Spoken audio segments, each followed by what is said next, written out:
Nenek moyangku seorang pelaut. Hai, apa kalian tahu penggalan lirik lagu anak-anak tersebut? Ya, nenek moyangku bukanlah karangan atau imajinasi penulis lagunya saja. Nyatanya, Indonesia memiliki sejarah kemaritiman yang panjang. Bukti nyatanya bisa kita lihat dari keberadaan kapal pinisi. Mari kita simak video berikut ini. Oh ya, sebelum lanjut, jangan lupa like, komen, dan subscribe untuk mendapatkan informasi baru dari channel ini. Di dalam sebuah naskah sastra kuno Bugis yang berjudul Lala Galigo diceritakan bahwa pembuatan kapal pinisi pertama kali dimulai pada abad ke-14 Masehi oleh Saweri Gading. Pembuatan kapal pinisi dari pohon welengreng atau pohon dewata yang didesain dengan cukup kuat dan juga kokoh memiliki maksud lain untuk melancarkan modusnya kepada seorang putri kerajaan Tiongkok yang bernama Wei Chudai. Dengan kapal ini, Saweri Gading berhasil mendarat di Tiongkok dan mempersunting wanita yang didambakannya tersebut. Akan tetapi, setelah sekian lama tinggal di negeri orang, kerinduan akan kampung halaman pun muncul. Dan akhirnya, ia memutuskan untuk pulang kampung menggunakan kapal yang ia buat itu. Namun, nasib malang menimpa Saweri Gading dan rombongannya. Dalam perjalanan pulang, mereka diterjang kerasnya badai besar yang membuat kapalnya pecah menjadi 3 bagian dan membuat para penumpangnya terdampar di 3 wilayah yang berbeda, yaitu Desa Ara Tanah Lemo dan Tanah Bira Kabupaten Bulukumba, Sulawesi Selatan. Di 3 wilayah tersebut, pecahan kapal Saweri Gading dirakit kembali menjadi sebuah kapal yang baru, yang menjadi cikal bakal kapal pinisi. Oleh sebab itu, 3 wilayah ini kemudian dikenal sebagai tempat kelahiran kapal pinisi. Nah, kamu pasti penasaran banget kan kenapa kapal ini menjadi legendaris banget? Jadi, para nenek moyang kita mampu membuat kapal megah ini tanpa menggunakan pedoman teknik tertulis. Ya, para nenek moyang kita bisa membuat kapal sekeren ini tanpa menggunakan bantuan diagram gambar dan petunjuk tertulis. Mereka hanya berpedoman pada tutur lisan para pendahulu mereka. Keren banget kan? Lebih keren lagi, kapal pinisi ini sangat mudah dikenali di perairan karena ciri khasnya tersebut bisa dilihat dari penggunaan 7-8 layar, serta 2 tiang utama pada bagian di depan dan di belakang kapal. Selain itu, kapal tradisional Indonesia juga terbuat dari kayu. Umumnya, ada 4 jenis kayu yang biasanya digunakan untuk membuat kapal pinisi, yaitu kayu besi, kayu biti, kayu kondole atau punaga, dan kayu jati. Kapal pinisi juga tidak memiliki mesin penggerak. Nenek moyang kita zaman dahulu hanya memanfaatkan angin untuk berlayar. Itulah kenapa kapal pinisi dilengkapi dengan beberapa layar yang berfungsi untuk menangkap angin sehingga kapal bisa bergerak. Selain itu, kapal pinisi juga dibuat dengan penuh kearifan lokal dan tradisi yang sangat kental. Jadi, sebelum kapal pinisi dilepaskan ke laut untuk berlayar, upacara penyucian juga dilakukan. Upacara tersebut berupa pengorbanan hewan ternak, berupa kambing atau sapi. Dalam proses pembuatannya, kapal pinisi ini sangatlah rumit dan cukup lama membutuhkan waktu berbulan-bulan hingga bertahun-tahun, tergantung besaran ukurannya. Pada tahap pertama, dimulai dari penentuan hari baik untuk mencari kayu dalam pembuatan kapal pinisi. Biasanya, hari baik mencari kayu jatuh pada hari ke-5 atau ke-7 pada bulan pembuatan kapal. Pemilihan hari ini melambangkan rezeki yang ada di tangan dan selalu mendapatkan rezeki. Tahap kedua, pembuatan kapal pinisi masuk ke progres menebang, mengeringkan, dan memotong kayu. Kayu-kayu tersebut kemudian dirakit menjadi setiap bagian-bagian kapal pinisi. Tahap kedua inilah yang memakan waktu lama, bahkan hingga berbulan-bulan. Pada tahap ketiga adalah proses peluncuran kapal pinisi ke laut. Namun, sebelum diluncurkan, biasanya diadakan upacara makralopi atau menyucikan kapal pinisi. Upacara ini ditandai dengan kegiatan menyembelih sapi atau kambing dengan perhitungan jika bobot kapal kurang dari 100 ton, maka yang disembelih adalah kambing.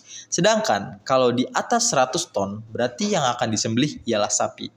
Seperti jenis kapal tradisional lainnya, kapal pinisi telah dilengkapi mesin yang digunakan untuk memudahkan kapal pinisi berlayar. Itu sebabnya rangkaian pembuatan kapal pinisi melambangkan nilai filosofi tersendiri, yakni nilai untuk bekerja keras, kerjasama, keindahan, hingga menghargai alam. Tak heran kalau kapal pinisi masuk dalam warisan budaya tak benda oleh UNESCO pada tahun 2017. Dari kapal pinisi ini, kita bisa belajar bahwa sejatinya Indonesia adalah negara maritim yang hebat. Nenek moyang kita telah membuktikan mereka mengabdikannya dalam sebuah mahakarya yang bernama pinisi. Jadi gimana nih? Kalian udah pada paham kan sedikit dari sejarah kapal pinisi ini? Nah, sekarang keistimewaan kapal pinisi masih bisa kita nikmati untuk menjelajahi kekayaan maritim. Tentu saja, tidak hanya berlayar untuk mengitari satu pulau ke pulau lainnya.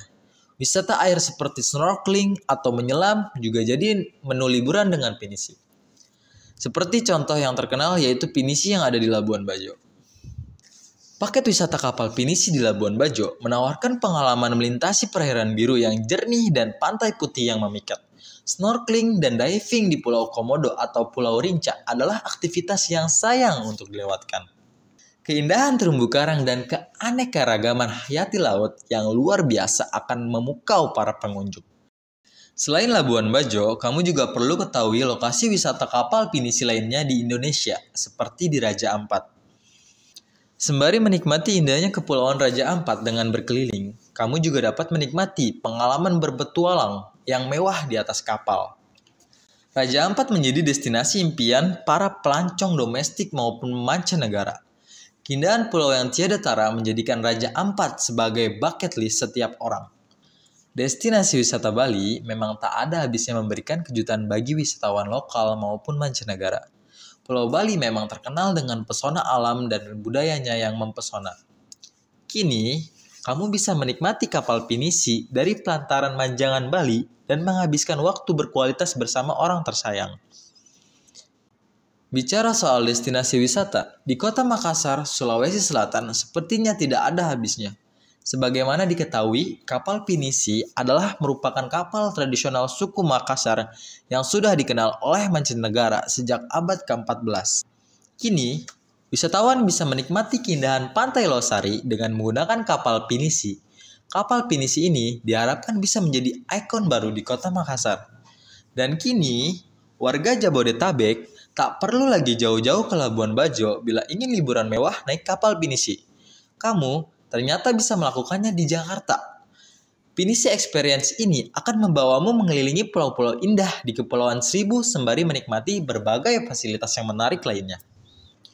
Wisata bahari di Provinsi Lampung semakin semarak dengan hadirnya kapal pinisi. Hal ini menjadi daya tarik wisata baru di Kabupaten Pesawaran. Kapal pinisi ini memiliki beberapa paket wisata di Teluk Lampung, Pesawaran. Mengajak tamunya mendatangi Pulau Pahawang, Pulau Legundi, Pulau Wayang, Desa Pagarjaya, dan lainnya.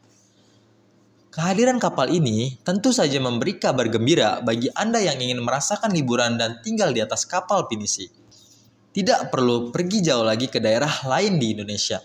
Wisatawan Lampung, Sumatera Selatan, Jambi, Bengkulu, dan Riau bisa datang ke Kabupaten Pesawaran di Provinsi Lampung. Yang terbaru, ada kapal pinisi di Danau Toba. Sebagai salah satu destinasi wisata, Danau Toba merupakan danau vulkanik terbesar di dunia dengan menawarkan pesona alam yang memukau. Dengan latar belakang perbukitan hijau yang menawan, kita dapat menikmati keindahan danau ini melalui perjalanan menggunakan kapal pinisi. Paket wisata pinisi ini memang bikin mengokohkan industri wisata Indonesia sebagai kawasan bahari. Dengan ini, Botria sebagai marketplace wisata bahari menawarkan sensasi berlayar dengan perahu kayu buatan rakyat di Bulukumba, Sulawesi Selatan. Dengan harga yang jauh di bawah tarif berwisata dengan kapal pesiar yang bisa mencapai belasan bahkan puluhan juta rupiah, sensasi pinisi sudah tentu akan sangat berbeda. Tapi, kamu harus memesan paketnya sejak jauh-jauh hari. Tapi tak perlu khawatir, jika tak ingin mengikuti jadwal yang disiapkan Botria, Anda pun bisa menyewa pinisinya secara khusus. Misalnya, hanya untuk rombongan atau keluarga. Bayangkan, jika Anda melakukan hal yang sama dengan kapal pesiar, berapa banyak dana yang harus disiapkan untuk menyewa satu kapal pesiar hanya untuk dipergunakan oleh Anda. Kini, sudah banyak turis mancanegara yang merasakan sensasi berwisata dengan pinisi. kapal kayu Indonesia yang merupakan warisan budaya dunia tak benda dari UNESCO. Lalu, kapan giliran kamu?